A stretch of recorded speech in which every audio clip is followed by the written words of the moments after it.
मेरे चैनल पर आने वाले सभी दर्शकों और श्रोताओं को मेरा सादर सप्रेम नमस्कार।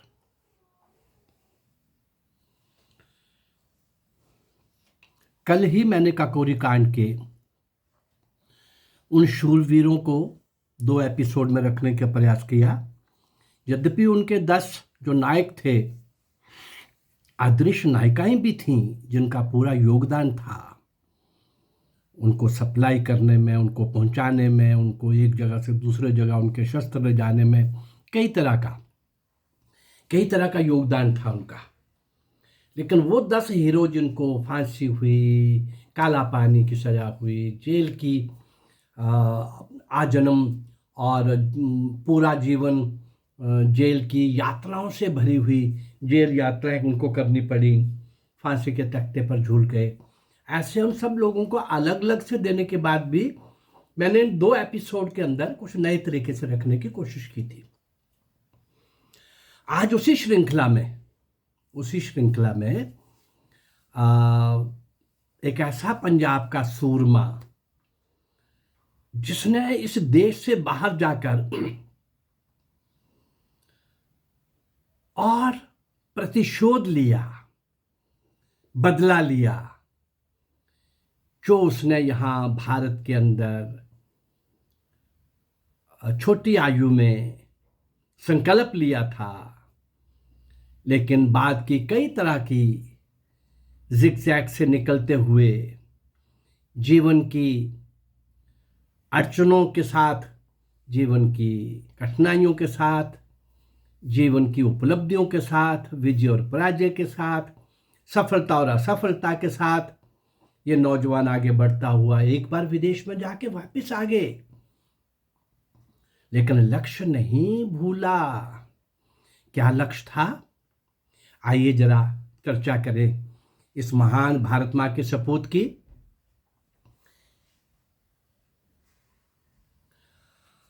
आ, 13 मार्च सन 1940 का दिन था। 13 मार्च 1940 का दिन था। लंदन के कैकेस्टन हॉल में रॉयल एशियन सोसाइटी द्वारा आयोजित सभा संगोष्ठी में उस आयोजन के अंदर विधिवत तरीके से कार्यक्रम चल रहा था और उसके साथ क्या होता है,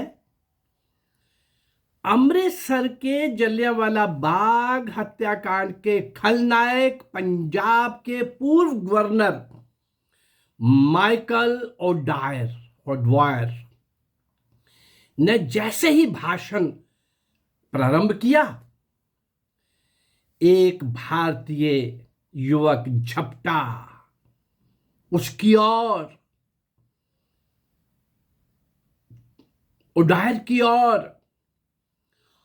और अपने रिवॉल्वर की गोलियों उसने अपनी रिवॉल्वर की गोलियों से ओडवायर को लहूलुहान कर डाला। ओडवायर की हत्या होते ही हॉल से बाहर निकलने के लिए द्वार पर पहुंचा ही था कि एक अंग्रेज युवती ने उसे पकड़ने का प्रयास किया। युवक ने जेब से रिवॉल्वर निकाला, युवती को देखा, रिवॉल्वर जमीन पर पटक दिया, अपने को गिरफ्तार करवा दिया। यह भारतीय युवक था उधम सिंह। अब आपको आश्चर्य हुआ होगा भाई क्या जरूरत थी रिवॉल्वर पटकने की और अरेस्ट होने की, लेकिन आगे सुनेंगे, हम इसके बारे में भी जानने की कोशिश करेंगे। उधम सिंह को न्यायालय में पेश किया गया। उसे पकड़ने वाली अंग्रेज युवती अदालत के कमरे में पहुंची। उसने न्यायाधीश की अनुमति से प्रश्न किया। उधम सिंह को कहा, यंग मैन, नौजवान, तुम्हारे पास भरा हुआ रिवॉल्वर था, तुम मुझ पर गोलियां चलाकर बचकर भाग सकते थे, तुमने ऐसा क्यों नहीं किया? और इस महान क्रांतिकारी उधम सिंह ने क्या जवाब दिया? कहा, बहन, मैं किसी वहशी राक्षसी देश का रहने वाला नहीं हूं, मैं भारतीय हूं, मैं भारतीय हिंदू हूं। मेरे देश में महिला को मातृशक्ति मानकर उसकी पूजा की जाती है। महिला पर गोलियां चलाना मेरे देश की संस्कृति के विरुद्ध है। इसलिए मैंने तुम्हें सामने देखते ही रिवॉल्वर फेंक दिया तथा और अपने को गिरफ्तार करा दिया। अंग्रेज युवती एक भारतीय क्रांतिकारी युवक के आगे नतमस्तक हो गई, नतमस्तक हो गई। वीर उधम सिंह ने न्यायालय में कहा, वीर उधम सिंह ने न्यायालय में बहुत स्पष्ट शब्दों में कहा, क्या कहा? मैंने 13 अप्रैल 1919 को अमृतसर के जलियांवाला बाग में बैसाखी के पावन पर्व पर किए गए असंख्य भारतीयों के नरसंहार का प्रतिशोध लेने के लिए हत्याकांड के लिए जिम्मेवार और डॉयर की हत्या की है। ढूंढ किसी और कर रहा था, पर यह भी उतना ही अपराधी था। आइए बाद में जरा और क्लियर होगा। गवर्नर ओडायर की हत्या की है डंके की चोट पर, वहां पर मैंने क्यों की है? तो 13 अप्रैल 1919 का वो जलियांवाला कांड सबको पता है, उस पर भी मैं एपिसोड दे चुका हूं। और ऐसा करके मैंने मातृभूमि का ऋण चुकाया है। मैंने मातृभूमि को स्वतंत्रता के बेड़ियों से मुक्त करने के लिए एक बेड़ी को काटा है, और इस दुष्ट को, इस राक्षस को सजा मिलनी ही चाहिए थी। इसने निहत्थे लोगों पर, निर्दोष लोगों पर बिना वार्निंग के नॉन स्टॉप गोलियां बरसाई थी। वो कांड याद करो, कुएं में कूद करके जान देने वाले लोग, महिलाएं, पुरुष, बच्चे, बड़े, सबके इतना लाशों का ढेर लगा हुआ था। वो सीन याद करिए, ये सीन याद करवा रहा था। और 31 जुलाई सन 1940 को भारत माता के इस लाडले वीर ने जेल में फांसी का फंदा चूमकर, 31 जुलाई 1940 को भारत माता के इस लाडले वीर ने जेल में फांसी का फंदा चूमकर बलिदानियों की अग्रिम पंक्ति में अपना नाम अंकित करा लिया। उधम सिंह का जन्म 26 दिसंबर सन 1899 1899 पंजाब के सुनाम कस्बे में सरदार टाल सिंह कंबोज के पुत्र के रूप में हुआ था। कुछ ही समय बाद उधम सिंह के माता पिता दोनों चल बसे, एक बीमारी के कारण दोनों ही। उधम सिंह अनाथ हो गया। सरदार चंदा सिंह ने उधम सिंह और उसके भाई साधु सिंह को अमृतसर के सिख अनाथालय में भर्ती करा दिया। वहीं उधम सिंह ने कुछ हस्तकला का प्रशिक्षण लिया और 10वीं कक्षा भी वहीं से उत्तीर्ण की। 10th मैट्रिक वहीं से किया। 13 अप्रैल 1919 को बैसाखी के जिस पावन पर्व पर जनरल डायर ने भीषण नरसंहार कराया था, जिसमें 319 भारतीय स्त्री पुरुष निर्दोष बच्चों का प्राण गंवाने पड़े थे, जिसमें कुछ लोग 1200-1250 भी बोलते हैं संख्या के मामले में थोड़ा सा, लेकिन 319 वहाँ के उसकी सरकार ने, अंग्रेज सरकार ने यह आंकड़ा दिया था, पर यद्यपि आंकड़ा कहीं और था, बड़ा था। 319 भारतीय स्त्री पुरुष बच्चे इस नरसंहार का शिकार हुए थे। उस दिन उधम सिंह इस क्रूरतम हत्याकांड का साक्षी था, वो भी उस सभा में था, और उसी दिन उसने ये प्रतिज्ञा कर ली थी कि वह एक दिन जनरल डायर से प्रतिशोध अवश्य लेगा। जनरल डायर, उधम सिंह ने लाहौर में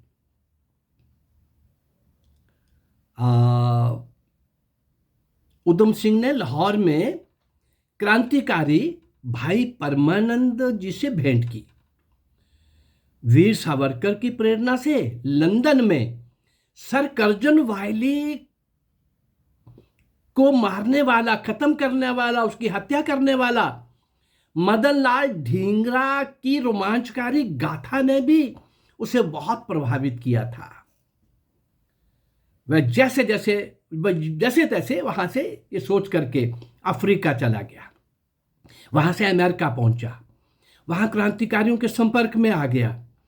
वह जनरल डायर की हत्या कर जलियांवाला नरसंहार का प्रतिशोध लेने के लिए संकल्प को पूरा करने के प्रयास में जुटा रहा, लगा रहा, भूला नहीं।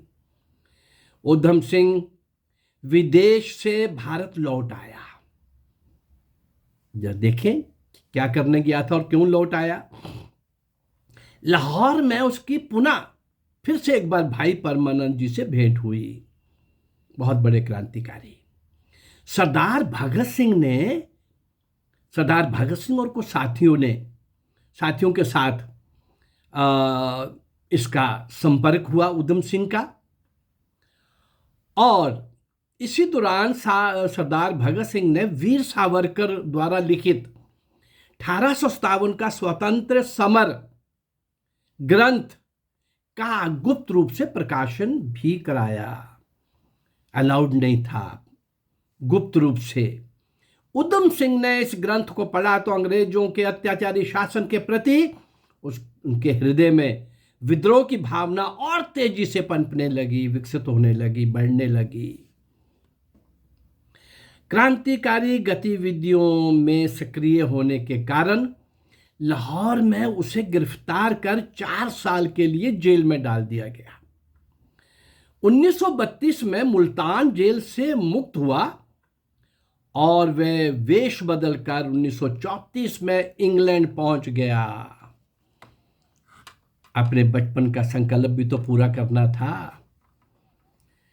वेश बदलकर 1934 में इंग्लैंड पहुंचने वाला ये उधम सिंह अपना नाम बदलकर मोहम्मद सिंह आजाद, मैंने इसका विस्तार से, जब मैंने उधम सिंह का एक एपिसोड दिया था उसके अंदर बताया था इस नाम के पीछे भी क्या राज था, क्या रहस्य था। आज मैं उसको नहीं लूंगा। नाम बदला, मोहम्मद सिंह आजाद, ये रख लिया नाम। देश बदला हुआ था।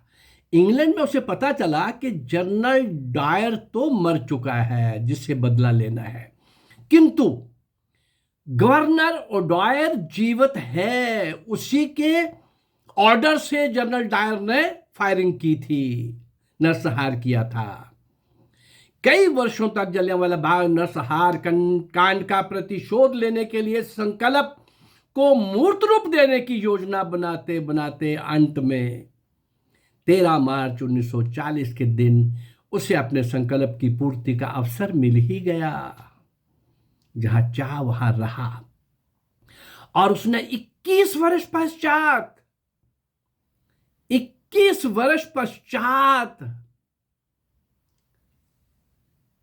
13 अप्रैल 1919 में जो संकल्प लिया था, जिसका वो साक्षी था, आज 13 मार्च 1940, 21 वर्ष पश्चात इस अपमान का बदला लेने वाला, निर्दोषों की हत्या का प्रतिशोध लेने वाला, आज उसी गवर्नर और डायर की हत्या कर पूरे संसार को हतप्रभ कर दिया। सशस्त्र क्रांति के अनेक उन महापुरुषों के साथ इसका नाम भी जुड़ गया, जो अंग्रेजों को भीख से नहीं, सत्याग्रह से नहीं, एप्लीकेशन से नहीं, भिक्षा से नहीं। अंग्रेज यहां पर जबरदस्ती शोषण कर रहा है, राज्य कर रहा है, हमारी कुछ कमियों के कारण। कमियां दूर होती रहेंगी, लेकिन कुछ लोगों को तो अंग्रेजों को उनकी भाषा में बात करनी होगी, उनकी भाषा में बात करनी पड़ेगी। उनकी भाषा में बात करने वाले वीर सावरकर, श्यामजी किशन वर्मा, कितने लोग मैंने आपको गिना दिए हैं।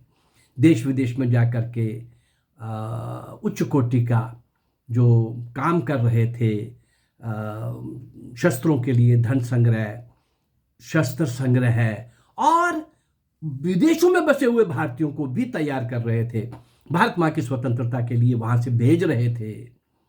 सप्लाई पूरी तरह से अटूट रही, पूरी तरह से निरंतर बनी रही, कितने ही देशों का।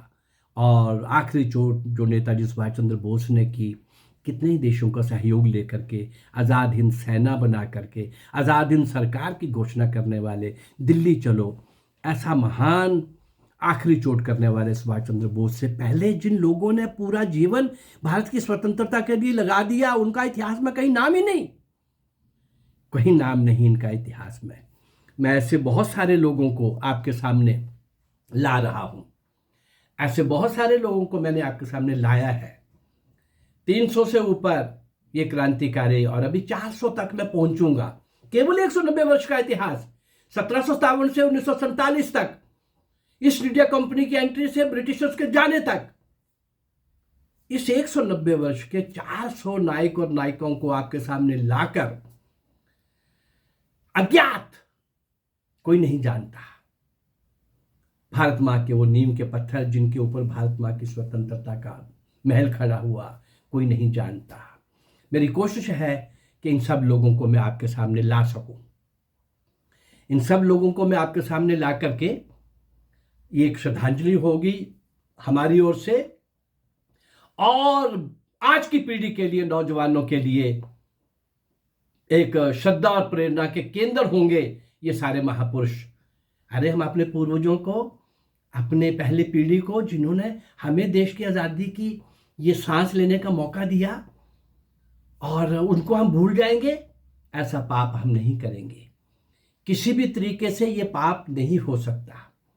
हमें यद्यपि कई कुछ बताया गया, किसने आज़ादी लेके दी, वो मजाक, 2 लोगों ने आज़ादी लेके दी, वो मजाक, वो पार्टी जो अंग्रेज ऑफिसर ने बनाई, ओटावा के कलेक्टर ने बनाई, उस जालिम ने, जुल्म के प्रतीक ने, आताताई था वो, कितने ही नौजवानों को फांसी के तख्ते तक ले जाने वाला और जेलों में बंद करने वाला, उसका शुरू करने वाली कांग्रेस कहती है कि हमने आज़ादी दिलाई।